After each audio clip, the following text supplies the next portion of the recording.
Chapter 4: The Power of Communion, Conquering Through Peace. On February 21st, 2018, my life changed. Earlier that week, I had gone to the doctor for my annual breast thermography, an alternative to the mammogram test. The thermography uses digital infrared imaging to see if there are any hot spots, an indicator of precancerous cells. The images came back, and while she studied the results, she became concerned with what she was seeing. Obviously, her concern had me concerned. So, just to be sure, I decided to go in for a sonogram as well. When those results came back, the doctor decided to do a needle biopsy on an area of my right breast, right there in the office. Then I waited. Those 3 days of waiting for the results to come in were torturous.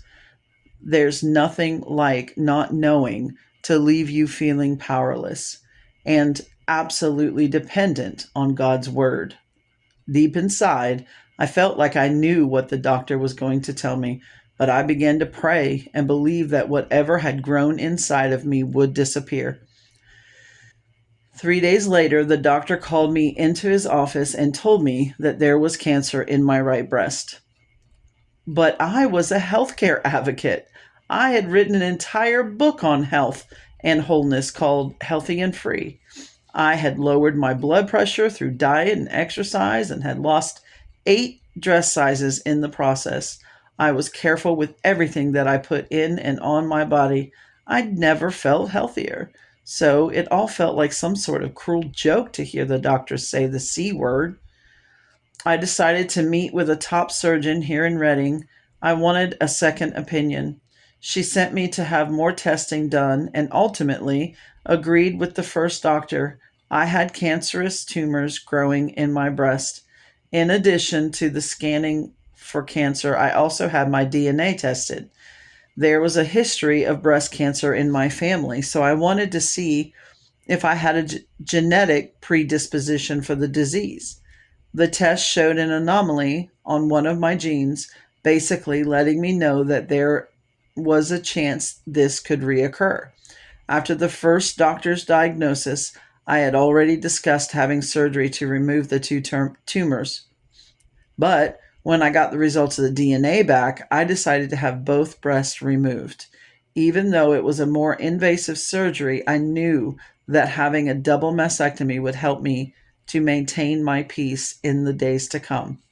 Maintaining my peace has always been important for me, but as soon as I heard the news, it became essential. Every day after the diagnosis, I was bombarded with new information, medical terminology, and decisions that had to be made as soon as possible.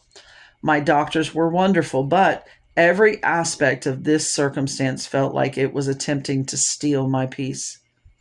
I decided right away, though, that I wouldn't move forward without it.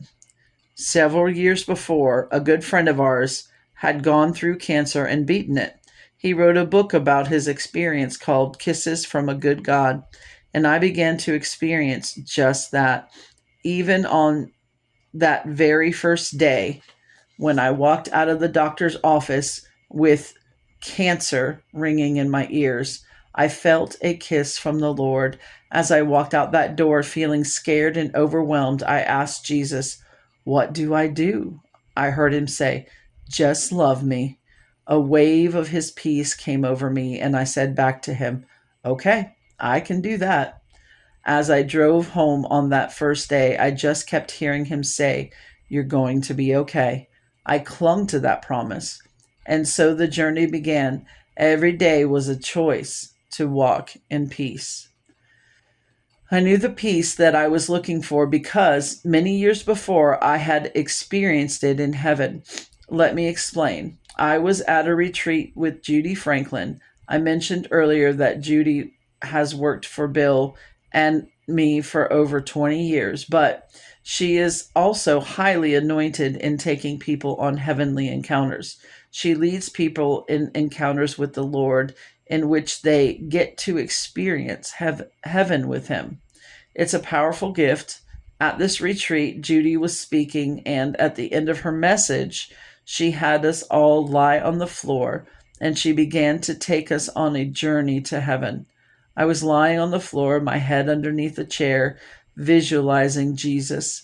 Almost immediately, I went into a vision. In it, I saw my two grandmothers who had passed on.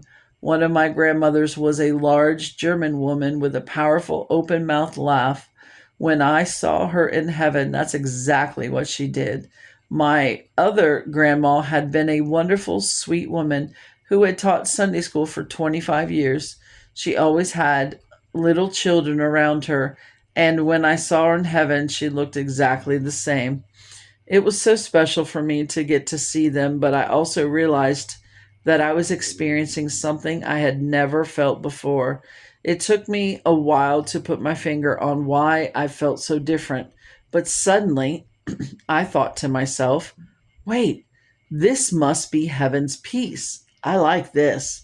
It's hard to describe, but it was like my mind was quiet for the first time. It was empty of all the noise, all of the feelings, worries, and random thoughts that usually are swirling around. It was all gone, and this incredible peace was there instead. As Bill says, once you experience something from heaven, it's yours forever. I've tried to cultivate that peace, some moments with more success than others in my life since that moment. So, during this journey, every time I had to make a decision about my health, I looked for heaven's peace. I felt peace about having the surgery right away. I wanted those foreign invaders out of my body. When I understood the results of the DNA testing, there was peace in deciding to have a double mastectomy. Don't get me wrong, throughout this journey, there were times of tears. There were times when I needed to lean on my husband and just have a good cry, but I knew God was near. And I knew that his plan was to kiss me all the way through this journey.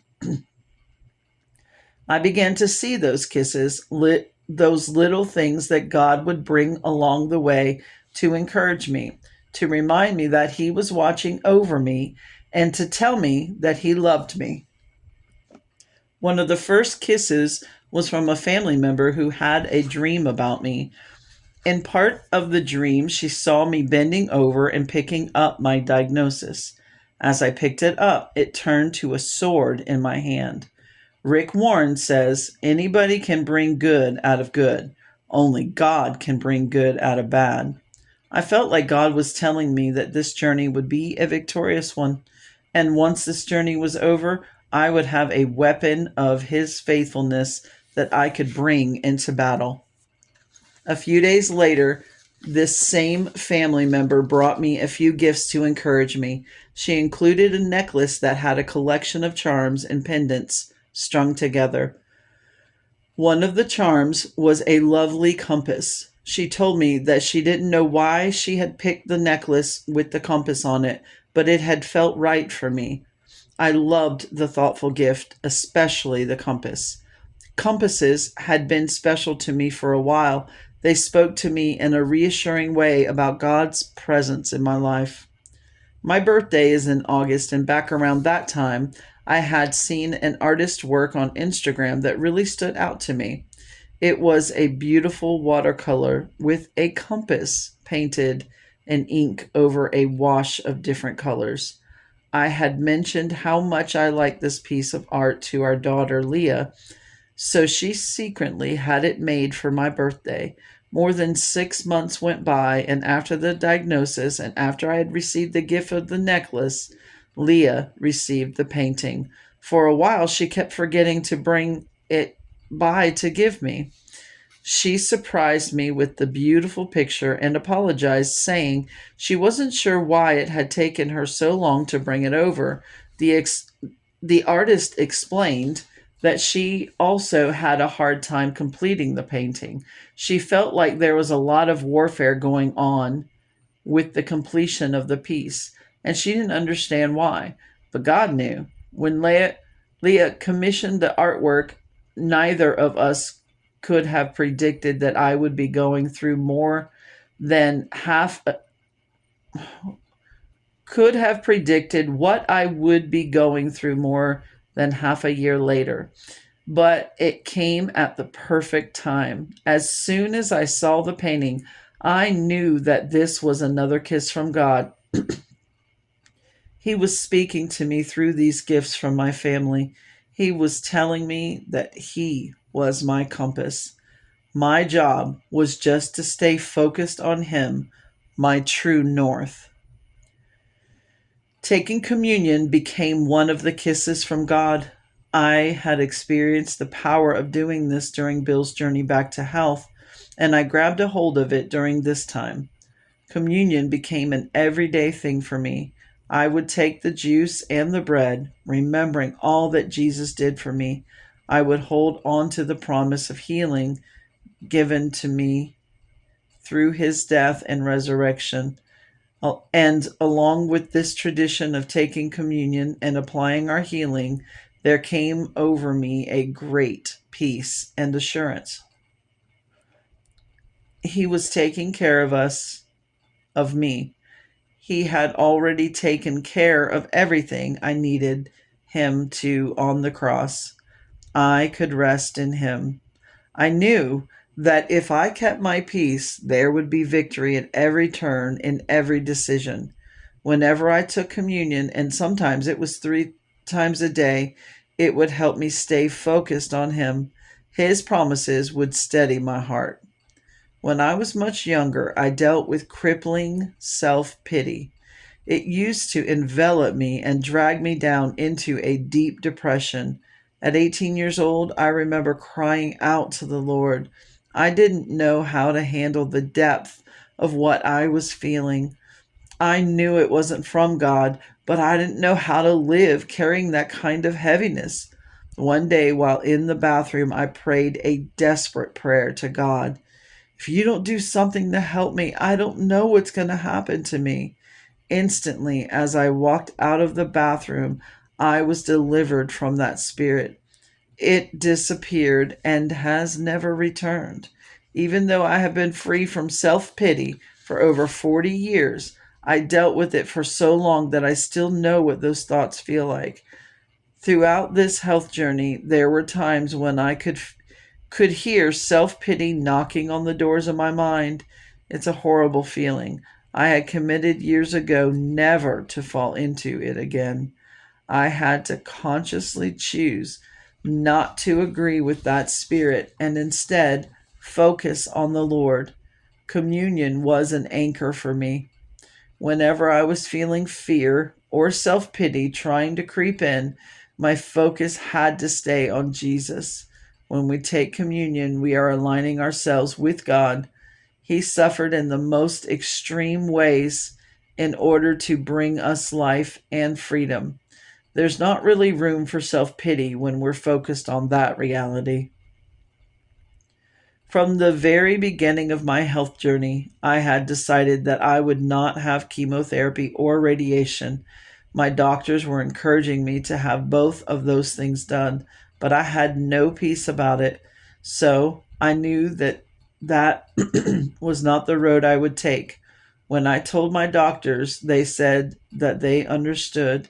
They told me that it was my body and that they accepted my decision. When it came time to choose where I would have the surgery, I already knew what I wanted. I had told Bill many years ago that if I ever needed surgery, I wanted it performed at a surgery facility in our city. This facility was small and quiet, but it had very high ratings for the excellence of their surgery and recovery care. When I went in for the surgery consultation with both of my doctors, they both agreed that the facility I had in mind was a great choice. On top of that, our insurance let me know that my procedure would be covered there. All of these things may seem small now, but they were huge for me. I'm sure another facility would have done a fine job with my procedure, but that place felt so peaceful for me. Each time something worked out like that, it felt like another kiss from God. It reminded me that if something was important to me, it was important to him. He knew that what each of these steps meant to me. He's a good father. He takes care of his kids, not only in our needs, but also in our desires. In the midst of this, I realized that God had prepared me in many ways for this battle. When the Lord told me 15 years ago that He wanted me fit for the long haul, it started me on a journey to health that changed my life. Because of these changes, I was strong and healthy, spirit, soul, and body. Soon after I got the diagnosis, I received a word from a friend. He saw the word benefit and heard Beni is fit for the next season. I did feel extremely healthy, but that fact didn't feel like a cruel joke anymore. It felt like preparation. When I went in to get an EKG before my surgery, the doctor who was looking at my heart said, "Whatever you're doing, keep doing it." God had prepared me for this fight, and He was going to get me through it. My first surgery took 8 hours to complete. I felt good going into it. I had my friends and family all around me, and I knew they would be in the waiting room the whole time because I had decided on proceeding with the double mastectomy. The initial part of the surgery would take 5.5 hours. The most crucial part of this step, in my mind, was the biopsy of my lymph nodes. We knew immediately that the tumors in my breast were cancerous, but the doctors wanted to make sure those cancerous cells hadn't traveled anywhere else in my body. A few weeks before the surgery, I was telling a friend about this who had gone through the same procedure years earlier. She told me that she would pray. A few days later, she called to share what God had told her in a dream. I was to have no concern over the lymph nodes. This was another kiss from God. Obviously, I had been concerned. When the surgeons told me what they were going to do, the reality stayed in my mind, and I had found myself wondering what the results would be. But as soon as she shared her dream with me, that was it. That was all I needed to grab onto that piece. That word sustained me until after the surgery. It was a living word for me. Once I was out of surgery, the surgeons came and gave me the news right away. There was no cancer in my lymph nodes. I experienced another beautiful kiss through God sending me a wonderful new friend who also happened to be a health coach. She had also overcome stage 4 cancer through holistic means. Because this was the healing path that I chose as well, I teased her, saying that God had her move to Reading just for me. But seriously, ex- she had experience in just about everything I was going through. She knew where to send me for advice and what care providers I should see in order to help bring healing on the natural level. She was my constant help in all things holistic, and her encouragement sustained me all along the way. I am forever indebted to her for her constant prayers and instructions.